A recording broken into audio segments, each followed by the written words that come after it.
नमस्कार, स्वागत है आपका हमारे चैनल पर। राष्ट्रपति पद के लिए अभी चुनाव जिस तरीके से जारी हैं और इसका रिजल्ट 21 तारीख को सामने आएगा, तो इसी बीच हम आपको बता दें कि विपक्षी पार्टियों की तरफ से उम्मीदवार उतारे गए यशवंत सिन्हा और वहीं दूसरी तरफ एनडीए की तरफ से उम्मीदवार उतारी गई द्रौपदी मुर्मू के लिए अब पूरे राज्य में, जैसे पूरे भारत में इन पूरे चुनावों के लिए दावेदारी रखी जा रही है कि आखिरकार कौन बनेगा भारत का राष्ट्रपति। तो वहीं पर कई राज्यों में नजर आई है क्रॉस वोटिंग। विपक्षी पार्टियों की जो सांसद विधायक हैं उन्होंने भी दिया है द्रौपदी मुर्मू के लिए समर्थन और अपना वोट। इसी पूरे मामले पर हम राय लेते हैं, सर से बात करते हैं। संवैधानिक पद के लिए ये चुनाव है और सुप्रीम कोर्ट के वकील हमारे साथ हैं अश्विनी दुबे सर, जो कि जाने माने वकील हैं। सर, किस तरीके से देख रहे हैं जो क्रॉस वोटिंग इस समय पर देखी जा रही है देश के अलग अलग राज्यों में? देखिए, सबसे पहले तो क्रॉस वोटिंग में मना नहीं है, लेकिन उसमें यह है कि 10th शेड्यूल में डिस्क्वालिफिकेशन हो सकता है। अगर मान लीजिए किसी पॉलिटिकल पार्टी ने कोई व्हिप जारी किया और व्हिप जारी करते हुए कहा कि हमारी पॉलिटिकल पार्टी जो हमारे एमएलएज या एमपीज़ हैं राष्ट्रपति चुनाव में इनको वोट देंगे, नाम नामित कर, चाहे आदरणीय द्रौपदी मुर्मू जी हों चाहे आदरणीय यशवंत सिन्हा जी हों। तो अगर मान लीजिए कि कोई व्यक्ति जो व्हिप जारी होता है और जिस कैंडिडेट को वोट देने के लिए कहा जाता है उसको ना वोट दे करके किसी दूसरे को वोट देते हैं, तो निश्चित तौर पर भारत के संविधान के 10वें शेड्यूल के मुताबिक वो डिस्क्वालिफिकेशन की श्रेणी में आता है। लेकिन वो डिस्क्वालिफिकेशन करने के लिए कुछ गाइडलाइंस हैं, कुछ पैरामीटर्स हैं, कुछ लॉ लेट डाउन हैं, वो सारी चीज़ें हैं। सर, इसी के साथ ये भी चीजें देखी जा रही है कि जो दावेदारी है वो द्रौपदी मुर्मू की ज्यादा देखी जा रही है। जनता भी कह रही है कि अगली राष्ट्रपति द्रौपदी मुर्मू होने वाली हैं। किस तरीके से देख रहे हैं आप इसे? नेचुरली अब इतने बड़े मैंडेट के साथ भारतीय जनता पार्टी देश में है, इतने बड़े मैंडेट के साथ एनडीए का अलायंस देश में रूल कर रहा है और देश के मैक्सिमम स्टेट्स में भी अगर हम देखें तो बीजेपी अलायंस जो है तो वहाँ पर जो एनडीए की प्रेसिडेंशियल कैंडिडेट हैं द्रौपदी मुर्मू जी, तो उनके लिए समर्थन जुटाना, जीत के लिए आंकड़े जुटाना पहले से ही जिस दिन उनका नाम क्लियर हुआ था उस दिन से ही क्लियर था कि उन्हें जीतना तय है। लेकिन सवाल यह है कि चूंकि अपोजिशन जो है वो जॉइंट अपोजिशन ने भी अपना कैंडिडेट उतारा, यशवंत सिन्हा जी को उतारा, तो उनके लिए भी जो ऐसी पार्टीज़ हैं, पॉलिटिकल पार्टीज़ जो खास तौर से एनडीए के अलायंस के पार्ट नहीं है, इंडिपेंडेंट हैं, तो वो भी उनके समर्थन में खड़ी हैं। लेकिन जीत का अंतर कितना ज़्यादा हो, इस पर जो है मतलब जब जो सारे प्रयास सारे चल रहे थे वो ये थे। द्रौपदी मुर्मू जी का जीतना तो पहले दिन से ही तय माना जा रहा था जिस दिन उनका कैंडिडेट डिक्लेयर हुआ, क्योंकि इतने बड़े मैंडेट के बाद जो है प्रेसिडेंशियल इलेक्शन बहुत बड़ा वो नहीं था कि चुनाव जीतना जो है कोई डिफ़िकल्टी होगी।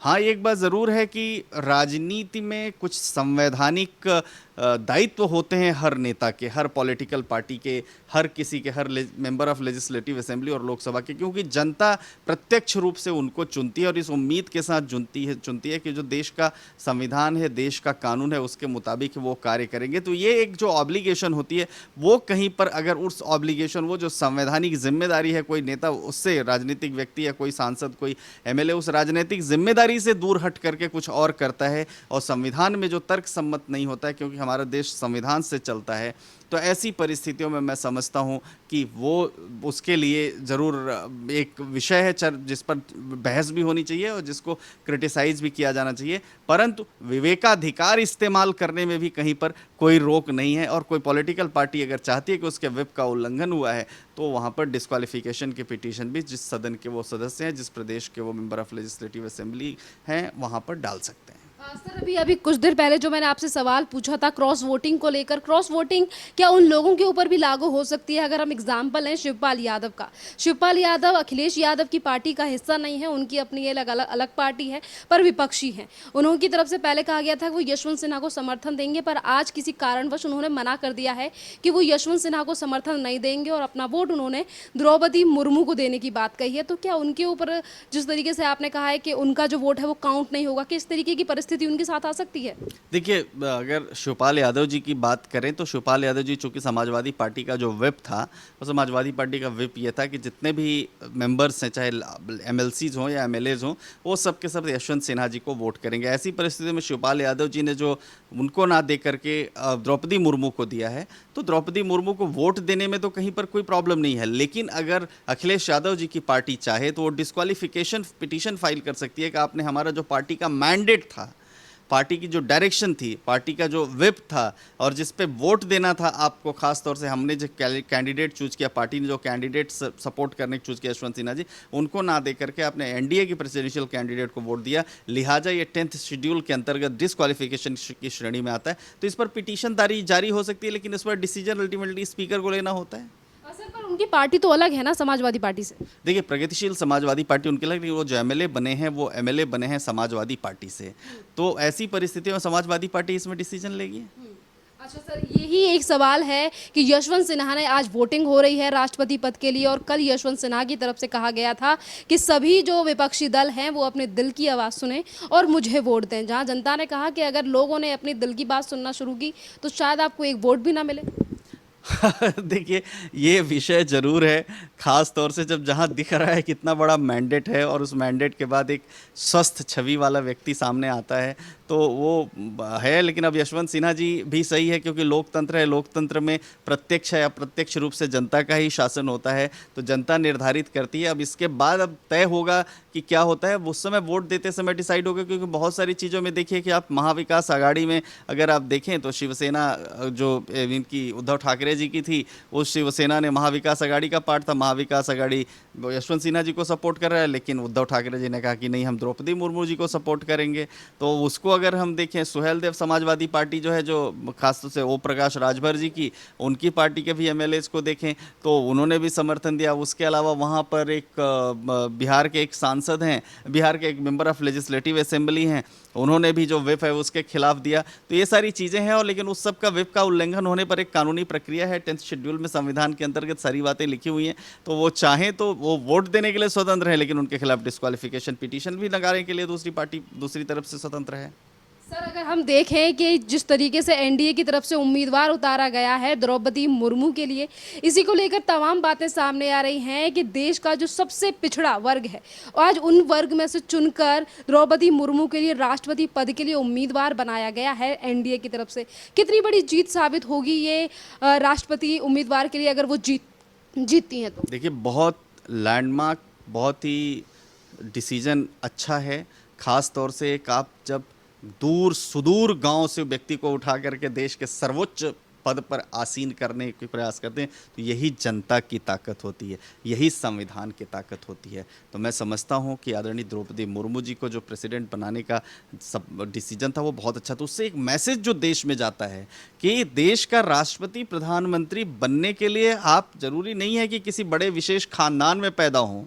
आप अगर आपके अंदर हुनर है, काबिलियत है, तो आप निश्चित तौर पर देश के सर्वोच्च पद पर बैठ सकते हैं। तो ये है, लेकिन राष्ट्रपति जाति, धर्म, दल से ऊपर होता है। देश ही उनका धर्म होता है, देश ही उनकी जाति होती है, देश ही उनका दल होता है, संविधान ही उनकी किताब होती है। सर, अगर राष्ट्रपति पद के लिए वो द्रौपदी मुर्मू के लिए उतारा गया है एनडीए की तरफ से कैंडिडेट, तो यशवंत सिन्हा ने कहा कि ये जो लड़ाई है ये दो लोगों की नहीं बल्कि विचारधारा की है। द्रौपदी मुर्मू किस विचारधारा की है, एनडीए ने इस बात पे ध्यान नहीं दिया।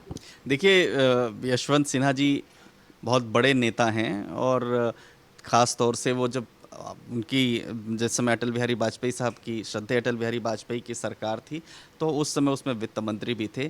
तो वो जो भी बोल रहे हैं वो बहुत अपने कंसेंसस के साथ बोल सकते हो, लेकिन उनको जब बोलने का अधिकार है तो राइट टू क्रिटिसाइज भी सबको मिला हुआ है, तो लोग क्रिटिसाइज भी कर रहे हैं। लेकिन इस बात पर कहना कि विचारधारा कैसी है, क्या है, उसको भी लोकतंत्र उनको अधिकार देता है। फ्रीडम ऑफ स्पीच और एक्सप्रेशन भारत के संविधान के 19(1)(a) में दिया गया है। लेकिन अगर वो किसी को ऑफेंड करता है तो वो फिर वहाँ पर कानूनी प्रक्रिया भी अपना काम करती है। विपक्षी पार्टियों में से जो अभी तक यशवंत सिन्हा को लिए समर्थन कर रही थी वो द्रौपदी मुर्मू के साथ झुक गई हैं, जैसा कि आपने कुछ पार्टियों का नाम भी लिया, उद्धव ठाकरे का गुट हो या फिर ओपी राजभर हो, तमाम और भी लोग हैं। किस तरीके से देख रहे हैं इनके झुकाव को? क्या एमपीओ का दबाव है या फिर खुद ही इन्होंने सोचा है कि अगर पिछले समाज से किसी को आगे किया जा रहा है तो उसमें हमें समर्थन देना चाहिए? निश्चित तौर पर ये एक बात तो है कि पिछड़े समाज से वो आ रही हैं, इसका मतलब ये नहीं है कि वो बहुत बड़े परिवार से हैं। तो एक भी एक विषय है। दूसरा, हर राजनीतिक पार्टी अपना आने वाले दिनों में किस बात से फ़ायदा होगा वो भी देखती है। तीसरा, ये भी सबको पता है कि जो बीजेपी की एनडीए की प्रेसिडेंशियल कैंडिडेट है, इलेक्शन वही लड़ रही हैं, तो जीतना उनको तय है, तो वोट क्यों ख़राब करें, ये भी एक विषय। ये सारे तमाम बातें हैं जो लोगों को इस पर डिसाइड करना होता है। लेकिन ये बात है कि संवैधानिक पद पर बैठा व्यक्ति संविधान का होता है, देश का होता है, किसी जाति का नहीं। सर, किस तरीके से देख रहे हैं इस पूरे मामले को जो एनडीए की तरफ से ये फैसला लिया गया? ये बहुत ही लैंडमार्क, बहुत ही अच्छा, बहुत ही पब्लिक इंटरेस्ट में लिया गया डिसीजन है। और एक बात ये साबित कर दी है, जो भी सेलेक्टर्स हैं उन्होंने ये साबित कर दिया है कि देश के शीर्ष पद पर कोई भी व्यक्ति बैठ सकता है, काबिलियत उसके अंदर अगर है तो। यशवंत सिन्हा ने कहा कि जो भी पार्टियां समर्थन दे रही हैं द्रौपदी मुर्मू के लिए, बीजेपी दबाव बना रही है उनके ऊपर। देखिए, यशवंत सिन्हा जी बहुत कुछ बोल सकते हैं और बोलने का पूरा अधिकार है उनको, लेकिन रही बात दबाव बनाने की, तो क्लियर मैंडेट है भारतीय जनता पार्टी के पास। तो ऐसे में कुछ कहना थोड़ा सा उनका अतिशयोक्ति से लगता है। हम सब बस देश के नागरिक हैं, हम सब भी इतना समझते हैं, आप भी समझती हैं। परंतु ये जो विचारधारा की लड़ाई बना रहे हैं, मैं समझता हूँ विचारधारा की लड़ाई नहीं है, ये आंकड़ों का खेल है।